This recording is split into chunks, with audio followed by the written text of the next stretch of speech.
Le sommet de Copenhague est en fait un sommet des Nations Unies dont le but est de trancher des solutions pour les gros problèmes climatiques et plus particulièrement celui du réchauffement de notre planète. C'est un sommet qui devrait trancher ce type de problème, et je dis devrait car des grands pays pollueurs, et notamment les États-Unis qui sont les pays les plus pollueurs au monde, eh bien les États-Unis ont déjà annoncé qu'ils refuseraient toute forme de mesures contraignantes, c'est-à-dire qu'en gros ils viendront prononcer des paroles et des paroles, mais qu'aucune solution concrète ne sera tranchée lors du sommet de Copenhague. Pour nous, évidemment, c'est pas acceptable. C'est la raison pour laquelle nous demandons à l'opinion publique de mettre sa pression pour que le sommet de Copenhague puisse aboutir à de véritables solutions. Ce sommet est en fait important pour deux raisons. La première raison, c'est qu'une grande partie de la communauté scientifique s'accorde pour dire que malgré les mesures annoncées à grand fracas par les pays industrialisés, eh bien malgré ces mesures, la température de notre globe terrestre augmentera de plus de 2 degrés centigrades. Mais la deuxième raison, c'est que si l'ampleur de ce changement climatique aura des répercussions sur l'ensemble des populations du monde, ce seront particulièrement les populations les plus pauvres qui seront touchées. Et donc il s'agit ici véritablement d'un problème social.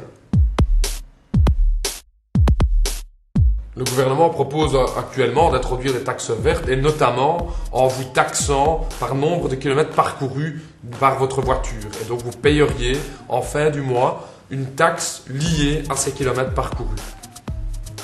Les taxes vertes ou les taxes écologiques, c'est vraiment n'importe quoi. C'est vraiment n'importe quoi pour deux raisons. Premièrement, elles n'ont aucunement prouvé leur efficacité d'un point de vue écologique. Et soyons clairs, le gouvernement veut appliquer ce type de taxes plutôt pour enflouer les caisses de l'État que véritablement résoudre les problèmes écologiques. Et deuxièmement, ces taxes sont tout à fait antisociales. Prenons par exemple les taxes sur les kilomètres roulés en voiture, qui est en débat actuellement au niveau du gouvernement.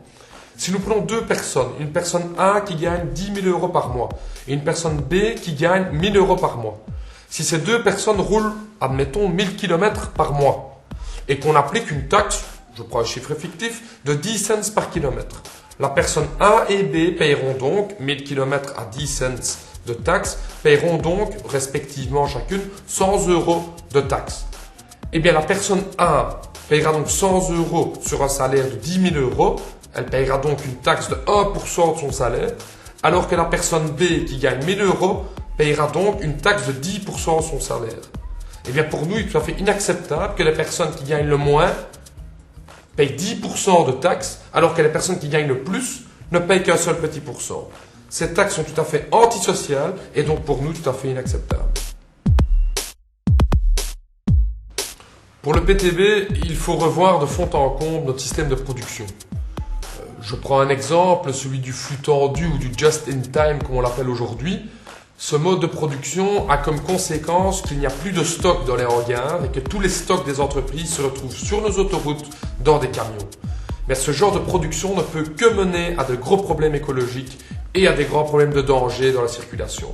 Un autre gros problème de société, un problème politique, c'est celui du transport vers les lieux de travail.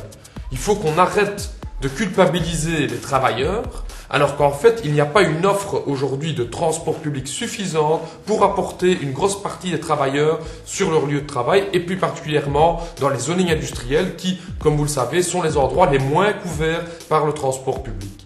Il s'agit réellement de revoir les priorités, et j'ai envie de dire que si le pouvoir privé, si les entreprises privées refusent de prendre leurs responsabilités en matière écologique, c'est au pouvoir public à prendre leurs responsabilités, à voter des mesures contraignantes et à voter des budgets pour que les transports publics soient renforcés dans notre pays.